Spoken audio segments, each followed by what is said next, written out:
મોબાઈલનો યુગ છે ત્યારે પદયાત્રીઓમાં મોબાઈલ ચાર્જિંગનો કેમ્પ પણ આકર્ષણનું કેન્દ્ર બન્યો। અંબાજી તરફના રસ્તાઓ પદયાત્રીઓથી ધમધમી ઉઠ્યા। અંબાજી મેળાનો આજે ત્રીજો દિવસ છે ત્યારે અવિરતપણે ભક્તો પગપાળા નીકળીને માં અંબાના ધામે પહોંચી રહ્યા છે। ભક્તોની સેવા માટે અનેક સેવા કેમ્પો અંબાજીના રસ્તાઓ પર જોવા મળી રહ્યા છે। જો કે જલોત્રા પાસે બનાવેલા મોબાઈલ ચાર્જિંગ કેમ્પ પગપાળા જતા ભક્તો માટે આકર્ષણનું કેન્દ્ર બન્યા છે। દૂર દૂરથી માના ધામ સુધી પગપાળા આવતા ભક્તોના મોબાઈલ ચાર્જ રહે તે માટે ધાનેરાના હરિમિત્ર મંડળ દ્વારા જલોત્રા પાસે મોબાઈલ ચાર્જિંગનો કેમ્પ શરૂ કરાયો છે। ધાનેરાના મિત્રો અંબાજી પગપાળા જઈ રહ્યા હતા ત્યારે તેમને મોબાઈલ ચાર્જ કરવામાં બહુ જ તકલીફ પડતી હતી। મોબાઈલ બંધ રહેતા પરિવારજનો પણ મુશ્કેલી અનુભવતા હતા। તેથી ધાનેરાના મિત્રોએ ભેગા મળી પાલનપુર અંબાજી રોડ પર જલોત્રા પાસે મોબાઈલ ચાર્જિંગ કરવા માટેનો કેમ્પ બનાવ્યો। આ કેમ્પમાં 25 કંપનીઓના અલગ અલગ પિન ધરાવતા ચાર્જરો લગાડવામાં આવ્યા। આ ચાર્જરથી 24 કલાક ભક્તો પોતાના મોબાઈલ ચાર્જ કરી શકે છે। અંબાજીમાં મેળાના સારવાર કેન્દ્રમાં દર્દીઓ મુશ્કેલીમાં મુકાયા। યાત્રાધામ અંબાજીમાં આજે મેળાનો ત્રીજો દિવસ। યાત્રિકોને શારીરિક કોઈ તકલીફ ન થાય તે માટે ચાચર ચોકમાં પ્રાથમિક સારવાર કેન્દ્ર ઊભું કરાયું છે। આ સારવાર કેન્દ્રમાં રોજના 1000 જેટલા દર્દીઓ સારવાર લઈ રહ્યા છે, પરંતુ આ સારવાર કેન્દ્રમાં સુવિધાનો અભાવ જોવા મળી રહ્યો છે। દર્દીઓની સંખ્યા વધતા સારવાર કેન્દ્રની જગ્યા સાંકડી પડી છે। ઘણી વખત દર્દીઓ વધી જતા ટેન્ટની બહાર પણ સારવાર આપવી પડે છે। દર્દીના સગાએ કહ્યું, સારવાર કેન્દ્રમાં એકમાત્ર પંખો હોવાથી દર્દીને હાલાકી પણ પડે છે। દર્દીના સગા પંખાના ભાવે પૂંઠાથી હવા નાખતા નજરે પડ્યા। હોસ્પિટલમાં બેડની સંખ્યા પણ ઓછી છે। ગેરકાયદેસર પ્રવાહીનું ગોડાઉન પકડાયું। ભરૂચમાં એસઓજીએ તવાઈ બોલાવી। ભરૂચમાં એસઓજીના દરોડામાં 334 નંગ બેરલ જ્વલનશીલ પ્રવાહી મળી આવ્યું। અંકલેશ્વરના જીતાલી પાસે કામધેનુ ઇન્ડસ્ટ્રીઝ એસ્ટેટ 4 સ્થિત પ્રતિજ્ઞા એન્ટરપ્રાઇઝમાં એસઓજીએ દરોડા પાડ્યા। દરોડા દરમિયાન ગોડાઉનમાં સંતાડેલું ગેરકાયદે અને જોખમી જ્વલનશીલ પ્રવાહી મળી આવ્યું। પોલીસે 334 નંગ બેરલ સાથે કુલ 22.15 લાખથી વધુનો મુદ્દામાલ જપ્ત કર્યો। અંકલેશ્વર જીઆઈડીસી વિસ્તારમાં પેટ્રોલિંગ દરમિયાન બાતમી મળી હતી। અંકલેશ્વરના જીતાલી ગામ પાસે એક ગોડાઉનમાં ગેરકાયદેસર અને જોખમી રીતે જ્વલનશીલ પ્રવાહી કેમિકલ સંતાડેલો હોવાની જાણકારી મળી, જેથી આ ગોડાઉનમાં એસઓજીની ટીમ ત્રાટકી અને 334 નંગ જ્વલનશીલ પ્રવાહીના બેરલ પકડી પાડ્યા। સમગ્ર મામલે સેફટી વિના જોખમી રીતે કેમિકલ રાખવા બાબતે માધવરામ ઉર્ફે બબલુ રામકૃપાલ તિવારીની ધરપકડ કરી કાયદેસરની કાર્યવાહી કરવામાં આવી। સુરત શહેરમાં ભૂવા પડવાની સ્થિતિ યથાવત જોવા મળી રહી છે, અને ત્યારે ફરી એક વખત વરાછા ખાંડ બજાર નજીક રોડ પર મસમોટો ભૂવો પડ્યો છે। રાહદારીઓ વાહન ચાલકો મુશ્કેલીમાં મુકાયા। સ્થાનિકોએ કહ્યું કે 15 દિવસ અગાઉ રોડ પર પડેલો ભૂવો તંત્રએ હજી પણ તેને લઈને કોઈ કામગીરી નથી કરી, ત્યારે તંત્ર શું મોટા અકસ્માતની રાહ જોઈ રહ્યું છે? સુરત મહાનગરપાલિકાની કામગીરી પર આવા અનેક સવાલો સ્થાનિકો ઉભા કરી રહ્યા છે। તાજેતરમાં રોડ વચ્ચે ભૂવો પડતા 3 લોકો ખાબક્યા હતા અને વહેલી તકે ભૂવાનું સમારકામ કરવાની શહેરીજનોએ માંગ કરી છે। બસ સમયસર ન આવતા વિદ્યાર્થીઓએ હંગામો મચાવી દીધો। આણંદના જૂના બસ મથકે વિરોધનો વંટોળ સર્જાયો। અવારનવાર બસની તકલીફ હોવાથી વિદ્યાર્થીઓ રોષે ભરાયા। નોકરિયાત અને વિદ્યાર્થીઓને સવારે 7 વાગ્યાની બસ 8 વાગ્યે મળતા હોબાળો થયો।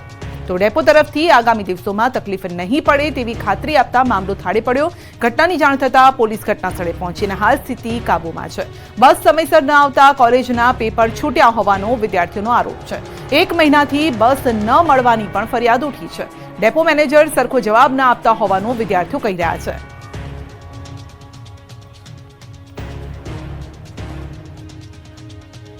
અમદાવાદમાં હાટકેશ્વર બ્રિજનો ભૂત ફરી ધૂણ્યું છે। ભાજપ કોંગ્રેસ વચ્ચે વાર પલટવાર। અમદાવાદમાં વિવાદિત ભ્રષ્ટાચાર બનેલો હાટકેશ્વર બ્રિજ આખરે ક્યારે તૂટશે તે સવાલ છે। બીજી તરફ જો તૂટશે તો ખર્ચ કોણ ભોગવશે તેની પર ચર્ચા પણ છે। અમદાવાદ મહાનગરપાલિકા કે પછી જૂની કંપની આ ખર્ચ ભોગવશે? કાયદાકીય રીતે આ બ્રિજનો ખર્ચ કોણે ભોગવવો જોઈએ એ સવાલ આજે ફરી ઉભો થયો છે। અમદાવાદ હાટકેશ્વર બ્રિજ વર્ષ 2022 થી બંધ છે। વર્ષ 2022 થી 2024 સુધી આ મામલે કોર્પોરેશન લાચાર રહ્યું છે, પરંતુ અચાનક જ રાજસ્થાનની એક કંપનીએ ટેન્ડર 52 કરોડનું ભર્યા બાદ વિપક્ષ દ્વારા ફરી આક્ષેપ કરવામાં આવ્યા કે બ્રિજનો ખર્ચ અમદાવાદ મહાનગરપાલિકાની તિજોરી પર ન પડવો જોઈએ। જૂની કંપની બ્રિજ તોડવાનો ખર્ચ ભોગવે તેવી કોંગ્રેસે માંગ કરી હતી। બ્રિજ તોડવા માટે આખરે 4 વખત ટેન્ડર બહાર પાડ્યા હતા। રાજસ્થાનની એક કંપનીનું સિલેક્શન થયું છે। વિપક્ષ નેતા શહેજાદ ખાન પઠાણે આક્ષેપ કર્યા કે 40 કરોડના ખર્ચે બનેલા બ્રિજમાં જો ભ્રષ્ટાચાર ન થયો હોત તો નવો બ્રિજ બનાવવો પડ્યો ન હોત। 40 કરોડ અને નવા 52 કરોડ એમ કુલ 92 કરોડના ખર્ચે આ બ્રિજ તૈયાર થશે। દિવાળીના તહેવારો દરમિયાન વધારાની એસટી બસો દોડાવાશે। દિવાળી પર વતન જવા સરળતાથી મળી રહેશે એસટી બસ. સરકાર દ્વારા દિવાળીના તહેવારને લઈ એક્સ્ટ્રા બસો મૂકવામાં આવી છે. ગૃહ રાજ્યમંત્રી હર્ષ સંઘવીએ આ તમામ માહિતી આપી. સૌરાષ્ટ્ર ઉત્તર ગુજરાતના શ્રમજીવીઓ સુરતમાં મોટા પ્રમાણમાં વસે છે, ત્યારે દિવાળીના તહેવારે પોતાના વતનમાં જવા માટે તકલીફ ન પડે તે માટે રાજ્ય સરકારે સુરત અને અમદાવાદથી એક્સ્ટ્રા બસોનું આયોજન કર્યું છે.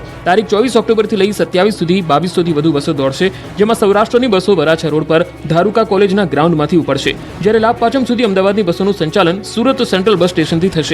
આ સાથે કોઈ પરિવાર કે સોસાયટીમાંથી આખી બસનું બુકિંગ કરાશે તો તેમને ડોર ટુ ડોર પિકઅપ અને ડ્રોપની સુવિધા આપવામાં આવશે. વધુમાં ગૃહ રાજ્યમંત્રીએ માહિતી આપતા કહ્યું કે જો વધુ બસની ડિમાન્ડ હશે તો હજુ એક્સ્ટ્રા બસો પણ મૂકવામાં આવશે. ગણેશ વિસર્જન અને મોહરમના તહેવારમાં પોલીસ બની સતર્ક. રાજપીપળામાં પોલીસની ફ્લેગ માર્ચ. સુરતમાં ગણેશ મહોત્સવમાં કાંકરી ચાળો થયા બાદ રાજ્યભરની પોલીસ સતર્ક બની ગઈ છે. ગણેશ વિસર્જન અને મહોરમના તહેવારને લઈને રાજપીપળા પોલીસ એક્શન મોડ પર છે. તહેવારો દરમિયાન શાંતિ જળવાઈ રહે તે માટે રાજપીપળા પોલીસે ફૂટ પેટ્રોલિંગ કર્યું. શાંતિ ડહોળાય એવી ઘટના રાજપીપળામાં ન બને તે માટે જિલ્લા પોલીસ અધિક્ષક પ્રશાંત સુંબે દ્વારા રાજપીપળા શહેર ટાઉન પોલીસ સ્ટેશન ખાતે શાંતિ સમિતિની બેઠક યોજી. બેઠકમાં ગણેશ મંડપ આયોજકો અને હિન્દુ મુસ્લિમ સમાજના આગેવાનો પણ હાજર રહ્યા હતા. શહેરમાં કાયદો અને વ્યવસ્થા જળવાઈ રહે અને કોઈ અનિચ્છનીય બનાવ ન બને એ માટે શાંતિ જાળવવા પોલીસે નગરજનોને અપીલ કરી. આ દરમિયાન ગણેશ વિસર્જનને લઈને પણ મહત્વનો નિર્ણય લેવાયો, જેમાં આ વખતે કૃત્રિમ તળાવમાં ગણેશ મૂર્તિનું વિસર્જન નહીં કરવામાં આવે. જો કે વિસર્જન માટે પાલિકા દ્વારા વ્યવસ્થા કરવામાં આવશે.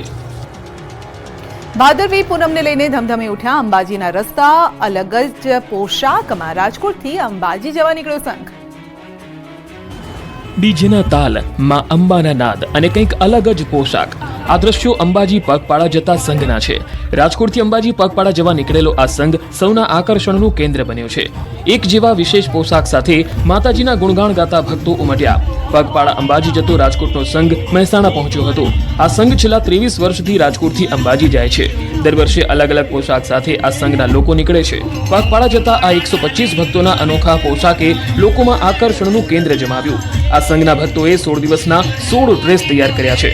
ભાતીગળ સંસ્કૃતિના અલગ અલગ ડ્રેસ પહેરી ગરબા ગાતા શ્રદ્ધાળુઓ અંબાજીના રસ્તા પદયાત્રા કરતા નીકળ્યા હતા. અંબાજીમાં મોહનથાળના પ્રસાદ માટે ભક્તોની લાંબી કતાર. ભાદરવી પૂનમને લઈને અંબાજી તરફ ભક્તોનું ઘોડાપુર ઉમટ્યું છે. લાખો શ્રદ્ધાળુ માં અંબેના દર્શને આવે છે, ત્યારે શ્રદ્ધાળુ દર્શન કર્યા બાદ મોહનથાળનો પ્રસાદ લેવાનું ચૂકતા નથી. એવું પણ માનવામાં આવે છે કે જે કોઈ મોહનથાળનો પ્રસાદ લીધા વગર જાય તો યાત્રા અધૂરી રહે, જેને લઈ અંબાજી મંદિરમાં મોહનથાળના પ્રસાદ કેન્દ્ર પર પ્રસાદ લેવા માટે લાંબી કતારો લાગી હતી. લોકોમાં મોહનથાળના પ્રસાદની માંગ વધતા મંદિર દેવસ્થાન ટ્રસ્ટ દ્વારા પ્રસાદ વિતરણના 16 સેન્ટર ઊભા કરવામાં આવ્યા છે. મંદિર પરિસર જ નહીં, મંદિરની બહાર પણ પ્રસાદ કેન્દ્ર શરૂ કરવામાં આવ્યું છે. આ વખતે લાખો રૂપિયાનો મોહનથાળનો પ્રસાદ વેચાઈ રહ્યો છે. એટલું જ નહીં, અંબાજી મંદિર દ્વારા ચીકીના પ્રસાદ વેચાણ માટે પણ વ્યવસ્થા કરવામાં આવી છે. પણ ચીકીનું વેચાણ ઓછું હોવાથી ચીકીના વેચાણ માટે માત્ર 2 સ્ટોલ જ કરવામાં આવ્યા છે. આ વખતે સરેરાશ 1 લાખ મોહનથાળના પેકેટની સામે ચીકીના માત્ર 4 થી 5 હજાર પેકેટનું વેચાણ થઈ રહ્યું છે. અને એ પણ યાત્રિકોની ચીકીની માંગ ખૂબ ઓછી હોવાથી મોહનથાળના પ્રસાદ કેન્દ્ર વધુ બનાવાયા છે. મોબાઈલનો યુગ છે, ત્યારે પદયાત્રીઓમાં મોબાઈલ ચાર્જિંગનો કેમ્પ પણ આકર્ષણનું કેન્દ્ર બન્યો. અંબાજી તરફના રસ્તાઓ પદયાત્રીઓથી ધમધમી ઉઠ્યા. અંબાજી મેળાનો આજે 3જો દિવસ છે, ત્યારે અવિરતપણે ભક્તો પગપાળા નીકળીને માં અંબાના ધામે પહોંચી રહ્યા છે. ભક્તોની સેવા માટે અનેક સેવા કેમ્પો અંબાજીના રસ્તા ઉપર જોવા મળી રહ્યા છે. જો કે જલોત્રા પાસે બનાવેલા મોબાઈલ ચાર્જિંગ કેમ્પ પગપાળા જતા ભક્તો માટે આકર્ષણનું કેન્દ્ર બન્યા છે. દૂર દૂરથી માના ધામ સુધી પગપાળા આવતા ભક્તોના મોબાઈલ ચાર્જ રહે તે માટે ધાનેરાના હરિમિત્ર મંડળ દ્વારા જલોત્રા પાસે મોબાઈલ ચાર્જિંગનો કેમ્પ શરૂ કરાયો છે. ધાનેરાના મિત્રો અંબાજી પગપાળા જઈ રહ્યા હતા, ત્યારે તેમને મોબાઈલ ચાર્જ કરવામાં બહુ જ તકલીફ પડતી હતી. મોબાઈલ બંધ રહેતા પરિવારજનો પણ મુશ્કેલી અનુભવતા હતા. તેથી ધાનેરાના મિત્રોએ ભેગા મળી પાલનપુર અંબાજી રોડ પર જલોત્રા પાસે મોબાઈલ ચાર્જિંગ કરવા માટેનો કેમ્પ બનાવ્યો. આ કેમ્પમાં 25 કંપનીઓના અલગ અલગ પિન ધરાવતા ચાર્જરો લગાડવામાં આવ્યા. આ ચાર્જરથી 24 કલાક ભક્તો પોતાના મોબાઈલ ચાર્જ કરી શકે છે. અંબાજીમાં મેળાના સારવાર કેન્દ્રમાં દર્દીઓ મુશ્કેલીમાં મુકાયા. યાત્રાધામ અંબાજીમાં આજે મેળાનો 3જો દિવસ. યાત્રિકોને શારીરિક કોઈ તકલીફ ન થાય તે માટે ચાચર ચોકમાં પ્રાથમિક સારવાર કેન્દ્ર ઊભું કરાયું છે. આ સારવાર કેન્દ્રમાં રોજના 1000 જેટલા દર્દીઓ સારવાર લઈ રહ્યા છે, પરંતુ આ સારવાર કેન્દ્રમાં સુવિધાનો અભાવ જોવા મળી રહ્યો છે. દર્દીઓની સંખ્યા વધતા સારવાર કેન્દ્રની જગ્યા સાંકડી પડી છે. ઘણી વખત દર્દીઓ વધી જતા ટેન્ટની બહાર પણ સારવાર આપવી પડે છે. દર્દીના સગાએ કહ્યું, સારવાર કેન્દ્રમાં એકમાત્ર પંખો હોવાથી દર્દીને હાલાકી પણ પડે છે. દર્દીના સગા પંખાના ભાવે પૂંઠાથી હવા નાખતા નજરે પડ્યા. હોસ્પિટલમાં બેડની સંખ્યા પણ ઓછી છે.